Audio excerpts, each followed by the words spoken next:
আমি বলতেছি না যে আপনার শার্ট প্যান্ট পরে নামাজ হবে না ইত্যাদি, এই মাসালা আমি দিতে যাচ্ছি না, এটা অন্য মাসালা, অন্য আলোচনা। কিন্তু আমরা আমাদের নবীর সুন্নত নিয়ে গর্বিত থাকবো ইনশাআল্লাহ। এটা আমার নবীর সুন্নত, আমার নবী মুহাম্মাদের সুন্নত সাল্লাল্লাহু আলাইহি ওয়াসাল্লাম, যার হাতে আমি হাউজে কাউসারের পানি খাইতে চাই, যাকে আমি স্বপ্নে একবার দেখতে চাই। দোয়া করি না আমরা এগুলা, যা রওজার সামনে গেলে আমাদের চোখ দিয়ে ধর করে পানি পড়তে থাকে।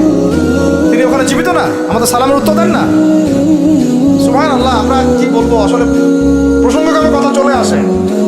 যেই যেই মানে জমিনে নবী সাল্লাল্লাহু আলাইহি ওয়াসাল্লাম শুয়ে আছেন, সাহাবায়ে আজমাইন শুয়ে আছেন, এখন ওইখানে দেখতেছি যে 70টা সিনেমা হল চালু হয়ে গেল। কি একটা অবস্থা! সুবহানাল্লাহ। আল্লাহর ভয় কোথায় কোথায় চলে গেছে। এবং বলিউড হলিউড সব সিনেমা হচ্ছে, গান বাজনা হচ্ছে, মানুষ দেখতেছে মদের বার ওপেন করা হচ্ছে, মানে পশ্চিমা আদলে ঢেলে সাজাতে যাচ্ছে সব কিছু। আর এগুলোর বিরুদ্ধে দু চারটা লাইন বললে আমাদেরকে বলবে এদের আকীদা ঠিক নাই, মানহাজ ঠিক নাই। সুবহানাল্লাহ। তোমাদের মতো দালালি মানহাজের আমাদের দরকারও নাই। যেই মানহাজ তোমাকে সত্য কথা বলতে শিখায় না, ওইটা আবার কিসের মানহাজ? ইবনে তাইমিয়ার নাম ভাঙে খাচ্ছ তোমরা। আর ইবনে তাইমিয়া রাহিমাহুল্লাহ 5 বার জেল খাটছেন। কয়বার? 4-5 বার জেল খাটছেন। বেচারার তো জিন্দেগি জেলেই চলে গেছে। তার ছাত্র ইবনুল কাইয়্যিম, তার নাম ভাঙাই খাও তোমরা।